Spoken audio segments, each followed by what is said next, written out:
50 रुपए का पुरस्कार, 50 रुपया गोपी पुत्र छविराम राघवेंद्र गोपी की तरफ से 50 रुपए का पुरस्कार आया। छोटे छोटे बच्चे बड़े होकर के उन चटनियों को छूते रहे, ऐसी आशीर्वाद की कामना करेंगे। कि भूखे गरीब की यही दुआ है, औलाद बालो फूलो फलो, औलाद बालो फूलो फलो।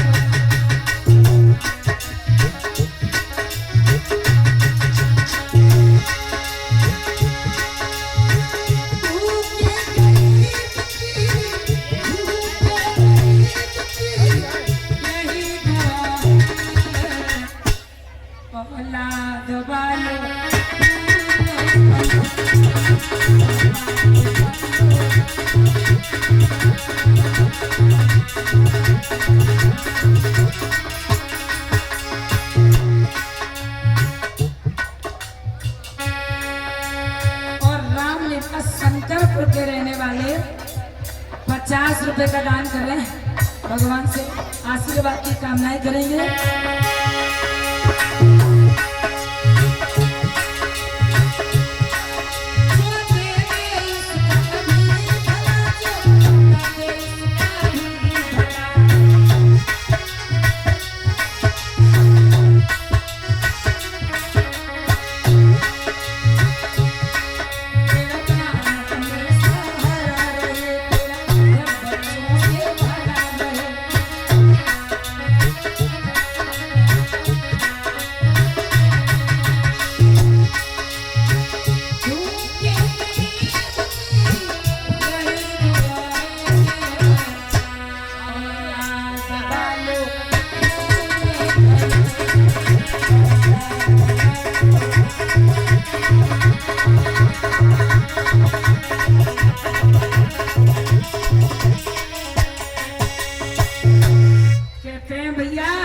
सुदामा जी अपनी गरीबी को लेकर के अपने बचपन की याद कृष्ण से मिलने के लिए चले। सुदामा जी जाकर के एक बरगद के नीचे भूखे प्यासे बेचारे सो जाते हैं। इधर कृष्ण ने देखा मेरे बचपन का यार आ रहा है। अच्छा। और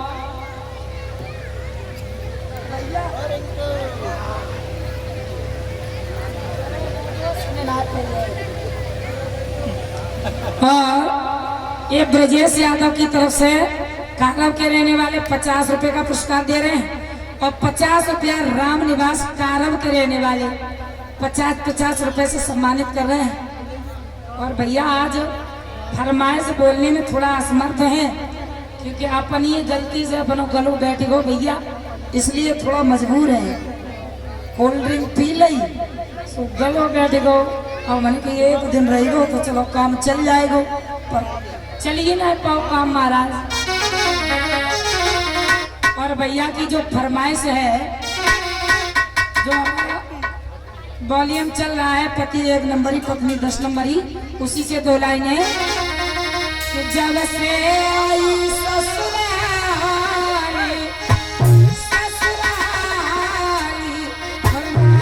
न किसी भी दिन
जी जब कन्हैया ने देखा तो जंगल से उठा करके द्वारिकापुरी में रख दिया।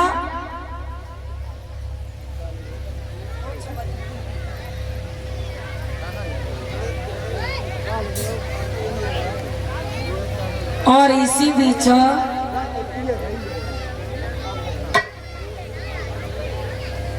हमारे देवेश भैया की तरफ से, देवेश भैया जी की तरफ से 101 रुपया का पुरस्कार आखिरी बार आया है। और इनका कहना है ये 100 रुपया को इनाम इसलिए दे रहे हैं दीदी जी की सुंदर गायकी पे। आज तो कतई झूठी झूठी तारीफ कर दी तुमने, आज तो पढ़ रही हूँ जैसे ना रह पाए। भैया जी का कहना है चलो आज ना रह पाई लेकिन और तो 5-6 दिन रह की खूब। बोलिए कन्हैया लाल की। तो और ये 50 रुपए का पुरस्कार विपिन ढोलक मास्टर, 50 रुपया रोहित यादव। इनकी फरमाइश है चलती बिरिया नजर भर के देख ले।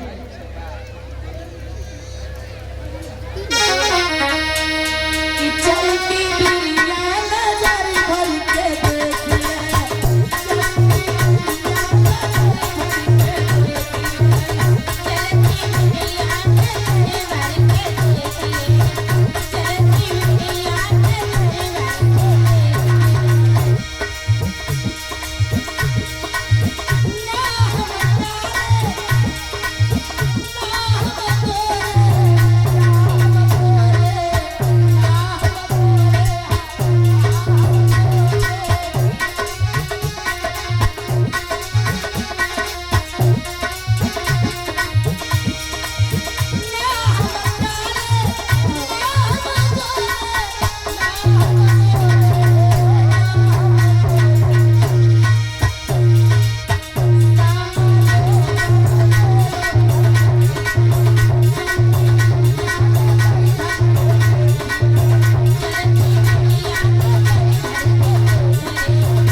अंकल छोटी कारव के रहने वाले अंकल जी, अंकज, हाँ सही कही, अंकज की तरफ से आए अंकल। हमारे कारव में बड़ा अजीब अजीब नाम धरे जाता है। अंकज की तरफ से 50 रुपए का पुरस्कार आया है। ये छोटी कारव के रहने वाले हैं और आला की फरमाइश कर रहे हैं। अरे अंकज भैया की अबरनी ने 50 रुपया करी के छोटी कारव के बसबई भैया जहाँ बिसरना जा।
भगवान कन्हैया ने सुदामा जी को सुदामापुरी द्वारकापुरी में रखवा दिया।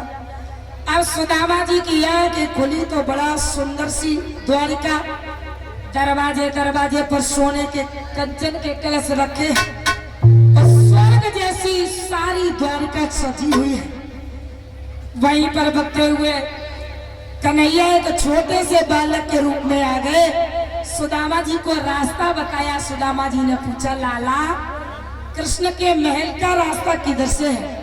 बस छोटे बच्चा ने बताई, बाबा यूं जाइयो और यूं मुड़ के जो सबसे बढ़िया महल बनो हो वही कन्हैया को महल है। चले सुदामा जी ढूंढते हुए।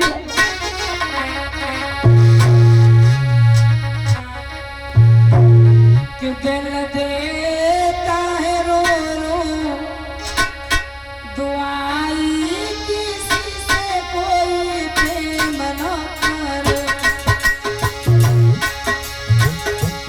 श्याम निकला बड़ा और जाई किसी से कोई प्रेम न करे।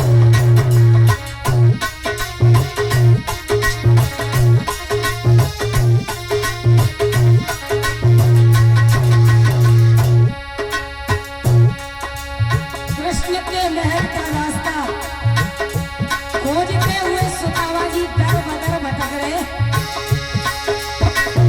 तारे तारे भटक के सुदामा, कोई बता दे मुझे हरि का धाम। तूने दरी दरी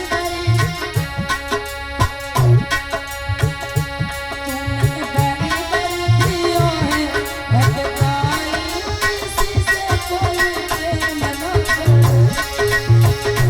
श्याम निकला बड़ा हरि जाई किसी से कोई प्रेम न करे। और इसी बीच याद राम कारव के रहने वाले 100 रुपए का पुरस्कार दे रहे हैं। आला की फरमाइश कर रहे हैं।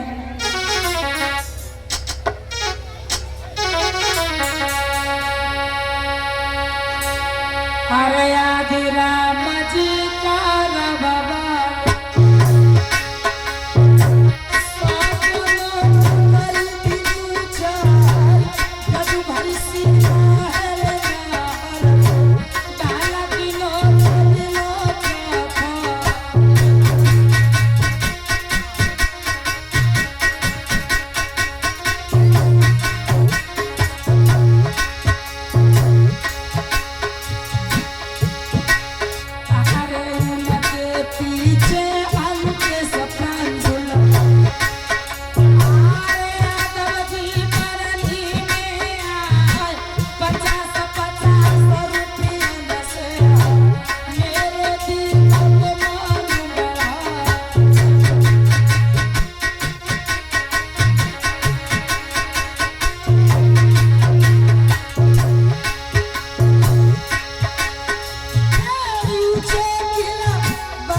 पंकज यादव उर्फ राजा, ये पंकज यादव उर्फ राजा की तरफ से 50 रुपए का पुरस्कार आया है। और राजा जी के मेरी सभा पंकज यादव दे रहा है 50 रुपया से मेरी सभा मेरो मान बढ़ाएगा।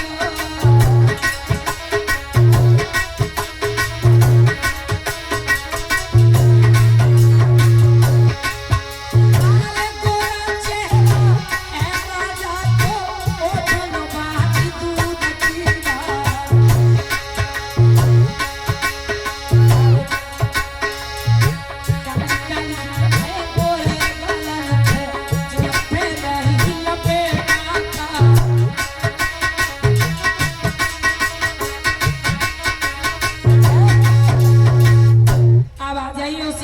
कृष्ण की तरफ। कहते हैं भक्तों कन्हैया के महल का पता लगाते हुए सुदामा जी कृष्ण के महल में आ जाते हैं। द्वारपाल खड़े,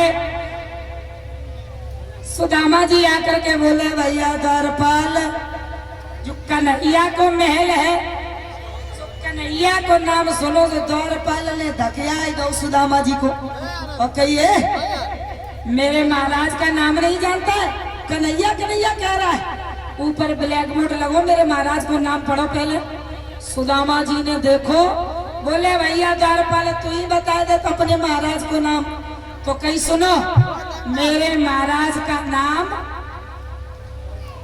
है पीछे बोल तो नहीं बजा दो ना।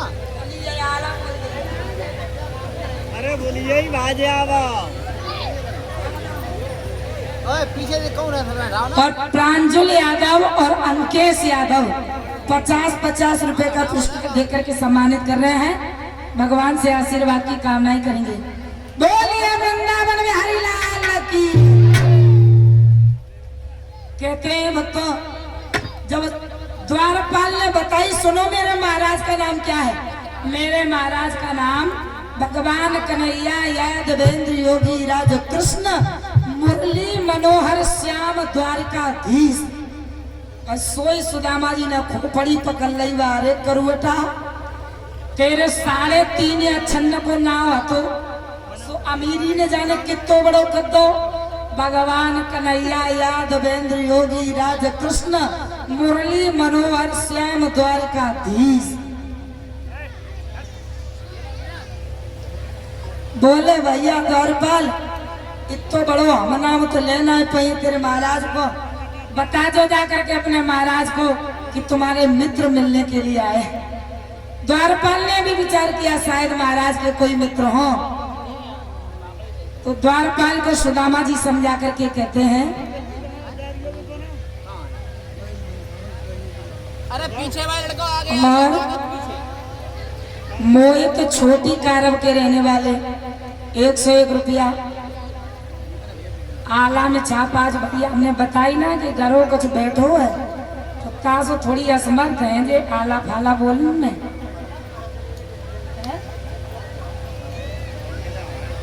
और भैया जी पीछे का आगत कोई बात ना है, सुना दिए आला और कथाएं भैया लगातार चल रही हैं। और कुछ कोल्ड ड्रिंक को स्वाद ले लो परीक्षित महाराज, सो गलो खराब हुई गो क्या करें। अकेले अकेले पीले ही ना पियाई। सही कहा, तो ताई से गलो खराब हुई गो। कहते हैं भैया अरे जब सोची अब का एक दिन रहियो सो कटिए जाए वो कट कहना है वो बढ़िया तरीका से हमें कट गए। बोले गोविंद भगवान की।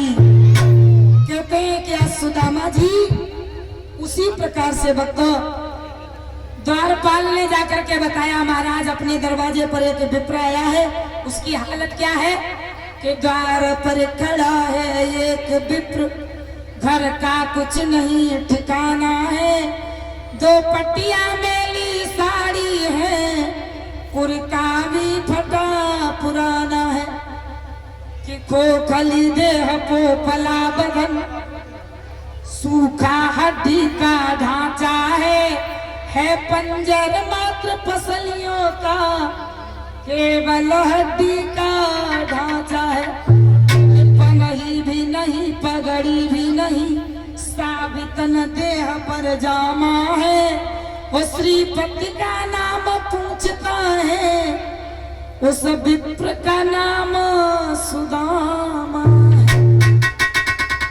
और जब कन्हैया ने सुदामा को नाम सुना कि सुनो सुदामा नाम छोड़ सब काम हर्षयुक्त छाए, और कन्हैया दौड़े नंगे पाँव रे द्वार पे भैया।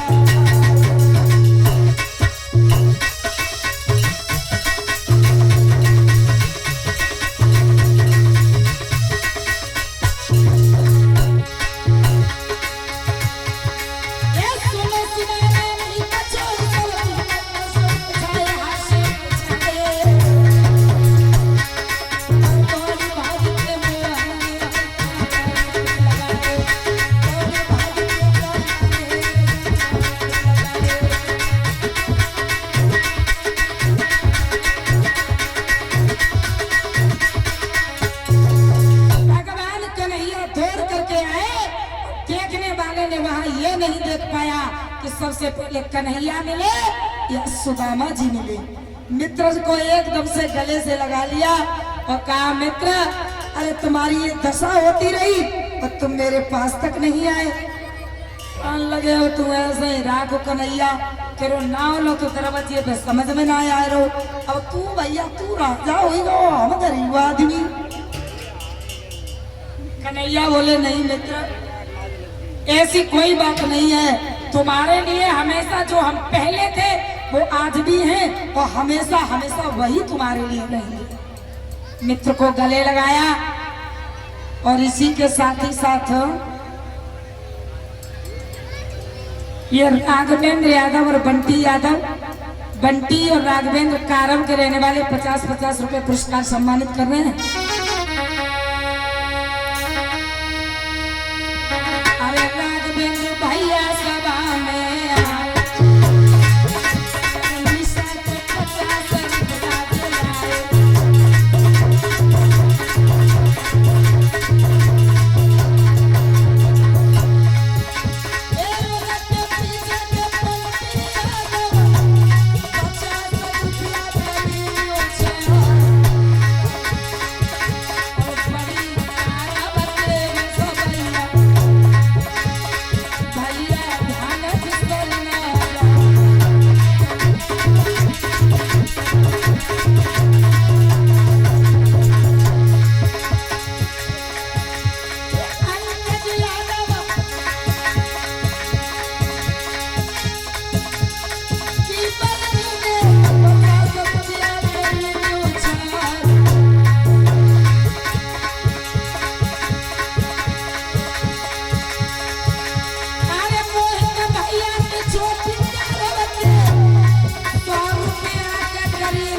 कन्हैया सुदामा जी को लेकर के और पहले नहलाया धुला, पहले सोने की चौकी पे बैठा रहो महाराज और पैरन से कांटे निकाले। रुक्मिणी बाजी के गई पराए तो मैं पाए धोने के लिए पानी लेके आई, लेकिन कन्हैया ने पराए तक पानी हाथ नहीं छुआ। क्यों? क्योंकि उन सुदामा जी के पैरों में इतनी चोट लगी, इतनी बीमारियां फटी, कांटे लगे, इतना जख्म था। और अगर चोट पे ठंडो पानी महाराज डाल दो तो दुगना दर्द बढ़ जाता है, और उसी चोट को अगर हल्के नमकीन पानी से और हल्के गर्म पानी से अगर धोए दो तो दर्द कम हो जाता है और जख्म पर वो पानी मरहम की तरह काम करता है। और देखा होगा कि आंखों का जो आंसू होता है हल्का नमकीन भी होता है और हल्का गर्म भी होता है। तो कन्हैया ने अपने आंखों के आंसू से इसलिए पैरों को धोया कि मेरे मित्र को कहीं दर्द न हो जाए। आंखों के आंसू से पैरों को धोया, नहला धुला करके सुंदर से वस्त्र पहना करके अपने साथ सिंहासन पर बिठा लिया। रानी पटरानी सब आ रही हैं।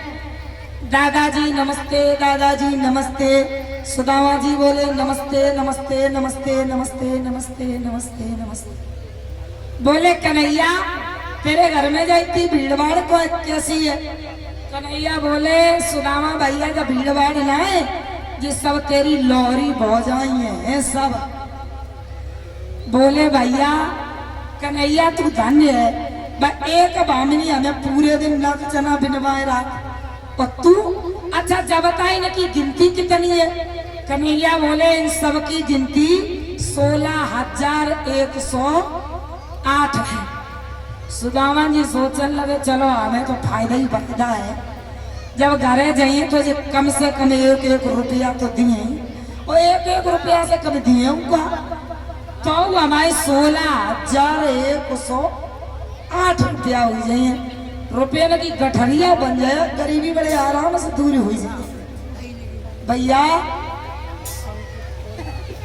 सुदामा जी को बिठाल करके भगवान कन्हैया पूछने लगे,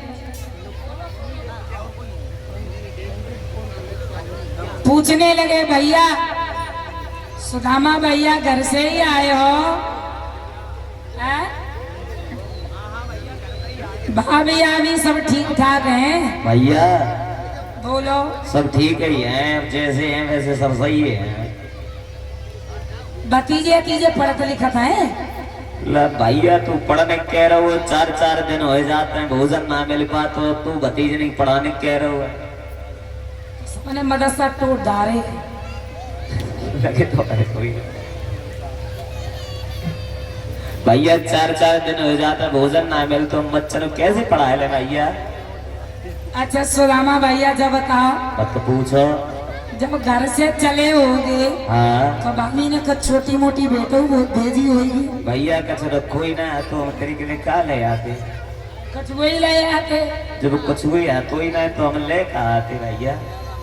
अच्छा जब बताओ, हाँ सुदामा भैया वो पल्ली और वाली बगल कैसी ऊंची ऊंची हुई गई?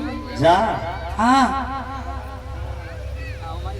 बगल में मेरे फोड़ा निकल रहा हो भैया, ताइस तो ऊंचू ऊंचू लगे रहो, ताइस तो पूछ रहे हो हाँ। तो मेरी बगल ऊंची ऊंची लगी। और भैया सुदामा जी कन्हैया के राज्य ठाट में चावल लेके आए थे ना, तो बगल में दगाए और पिछेला सरकार लगे, कन्हैया को देखने लगे जो राजा है ये चावल हमारे खाएगो ना। कन्हैया बोले सुदामा भैया देखो तो ये कखरवाई को ऑपरेशन कर दो। भैया रहन दो। कन्हैया पीछे से गए और पुटरिया चावल वाली खींच गई और कही सुदामा भैया एक दिन